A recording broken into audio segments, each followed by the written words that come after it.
कि fill for आप एक रिकमेंडेशन बनाएं, पटवारियों के ज़रिए असेसमेंट मत कराएं, एक पैकेज बनाएं जो बड़े लेवल पर रिहेबिलिटेशन की बात करे, को बराबर लाएं या अमीर और गरीब को एक ही करके एक ऐसी कंप्रेहेंसिव पॉलिसी बनाएं जिसमें सबका जो रिहेबिलिटेशन हो सके, पॉलिसी हो सके, बल्कि इनको एक एक नौकरी भी देनी चाहिए। मैं यहाँ भी हम वहाँ गए थे, वहाँ लोन लेके लोगों ने अपने आशियाना बनाया था। आज उस इलाके में पूरा जो घर जो हैं ज़मीन दोस्त हो चुके हैं। हमारा ये कहना है पीपल्स डेमोक्रेटिक पार्टी का और मेंढर यूनियन का, खासकर मेंढर के लिए स्पेशल पैकेज दिया जाए। जिस तरीके से honourable prime minister of India ने पंजाब के लिए 1600 करोड़ रुपये ऐलान किया है, नहीं है। आप आज 50 MLA के से ऊपर आपके MLA हैं, आप ऑनरेबल चीफ मिनिस्टर हैं यूटी के, आपके पास पावर, आप बात रखें और मेंढर के लिए खासकर कम से कम 40-50 करोड़ रुपया मेंढर के लोगों को दें, ताकि ये रोडें बने, ये जो सड़कें जो तबाही हुई हैं, जिन कश्मीर का हम बात करें अगर तो यूटी जम्मू कश्मीर के अंदर जो है कई मुख्तलिफ अजला के अंदर जो है बड़े पैमाने पर वाशिंग की वजह से नुकसान हुआ। इसको कुछ वक्त अहम ज़रूरत है कि मरकज़ से एक बड़े माली पैकेज की ज़रूरत है जिससे ऐसा है कि जी हालिया जो ये तूफ़ानी बारिशें हुई हैं उसमें पूरी जम्मू एंड कश्मीर में ज़्यादातर भी तो हुआ, लेकिन जम्मू रीजन में बहुत ज़्यादा नुकसान हुए। ख़ास कर जो जम्मू का कुछ इलाका था उसमें बहुत ज़्यादा हुआ है, ये इसमें कोई दो राय नहीं है। उसमें बड़ा सैलाबी हालात भी बनी और लोगों की मकानात, दुकानात और माल मवेशी या दीगर प्रॉपर्टीज़ का नुकसान हुआ। लेकिन रजौरी पुंछ एक हिली इलाका है, रजौरी पुंछ में उससे ज़्यादा नुकसान लिया। यहाँ पर मीडिया इतना मुतहर्रिक नहीं था, लोग भी इतने मुतहर्रिक नहीं थे, इन्होंने असेस किया नहीं इतना। लेकिन जो हालात आपके सामने कालाबन और संगयोट का बनता नज़र आ रहा है, या बाटा तूड़िया में जो लैंडस्लाइड हुआ था, अब ये खरोनी में जो आप सड़ूती में वहाँ, और जगह जगह पुल बह गए, छोटी छोटी पुलियाँ वो बह गई, सड़कें बह गई। उसके लिए हम चाहते हैं कि यूनानिमसली एक रेजोल्यूशन पास किया गया कि हम सरकार से डिमांड करते हैं, डिस्ट्रिक्ट एडमिनिस्ट्रेशन से डिमांड करते हैं कि इसकी फिल फॉर आप एक रिकमेंडेशन बनाएं, पटवारियों के ज़रिए असेसमेंट मत कराएं, एक पैकेज बनाएं जो बड़े लेवल पर रिहेबिलिटेशन की बात करे। यहाँ देखिए जैसे संगयोट है, बहुत बड़ी आबादी है, संगयोट में चाहिए कि अल्टरनेटिवली ज़मीन दे के उन लोगों को भी आबाद करें। और ये जो बाटा दूरिया में हुआ या खरूनी में हुआ और कालाबन में, यहाँ लोगों की बूद और बाश के लिए खाली 2 मरले या 10 मरले की बात नहीं, आप अल्टरनेटिवली जिसकी सैकड़ों कनाल या 10, 12, 15 कनाल सबको बराबर लाएं, या अमीर और गरीब को एक ही करके एक ऐसी कंप्रेहेंसिव पॉलिसी बनाएं जिसमें सबका जो रिहेबिलिटेशन हो सके, पॉलिसी हो सके, बल्कि इनको एक एक नौकरी भी देनी चाहिए।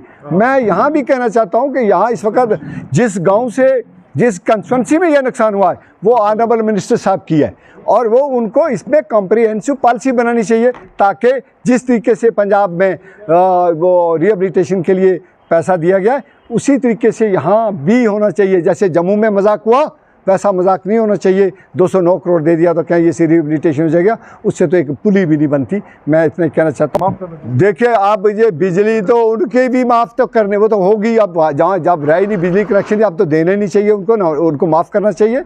बल्कि पूरी सब डिवीज़न मेंढर रजौरी पुंछ की पूरी वाम, ये कोई इनके पास सोर्स नहीं, कोई इंडस्ट्री नहीं, कोई इनके पास एम्प्लॉयमेंट नहीं।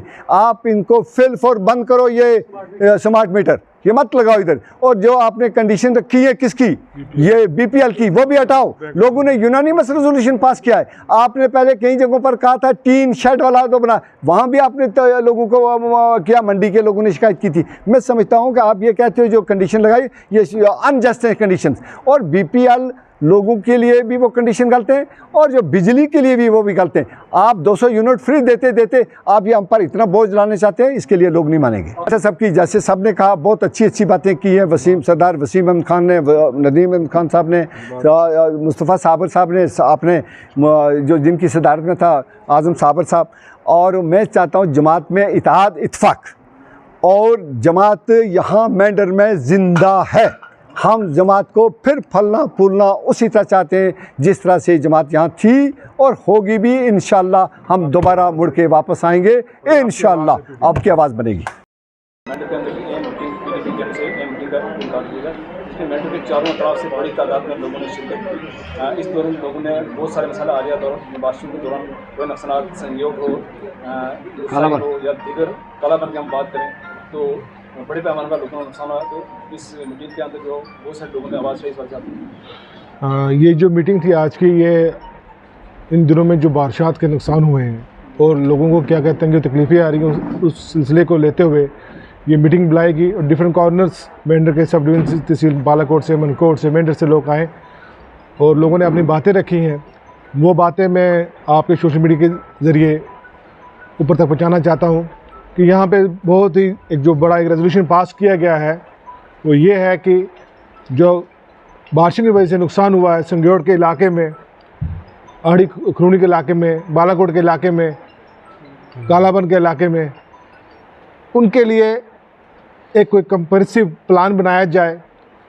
उनके रहने के लिए, जिन लोगों का इतना बड़ा नुकसान हुआ है, ज़मीनों का नुकसान हुआ है, उनके घरों का नुकसान हुआ है, क्योंकि मैंने सुनने में आया, हम वहाँ गए थे, वहाँ लोन लेके लोगों ने अपने आशियाना बनाया था।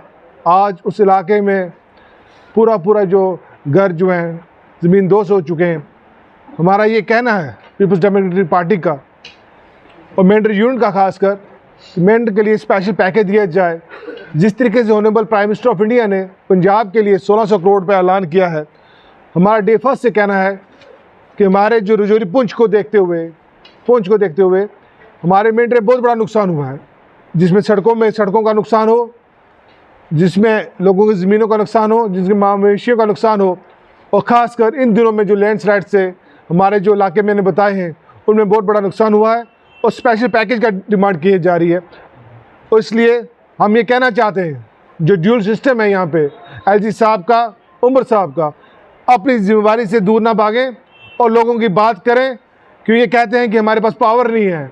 आप आज 50 MLA के से ऊपर आपके MLA हैं, आप ऑनरेबल चीफ मिनिस्टर हैं यूटी के, आपके पास पावर, आप बात रखें और मेंढर के लिए खासकर कम से कम 40-50 करोड़ रुपया मेंढर के लोगों को दें, ताकि ये रोडें बने, ये जो सड़कें जो तबाही हुई हैं, जिनकी वजह से लोगों के मकान गिरे हैं, जिनकी वजह से लैंडस्लाइड्स हुई हैं, ये लोगों को रिहेबिलिटेट किया जाए, इनको ज़मीनें दी जाएँ और जल्द से जल्द इन लोगों के लिए अच्छा रिलीफ पैकेज दिया जाए। सुनने में आया है उमर साहब के यहाँ आएंगे और आना भी चाहिए, इन लोगों में बैठना चाहिए और डिफरेंट पॉलिटिकल पार्टीज़ को बुला के मीटिंग करनी चाहिए, एक कंप्रेसिव प्लान बनाने के लिए, ताकि लोगों को रिहेबिलिटेट किया जाए और रिलीफ पैकेज दिया जाए।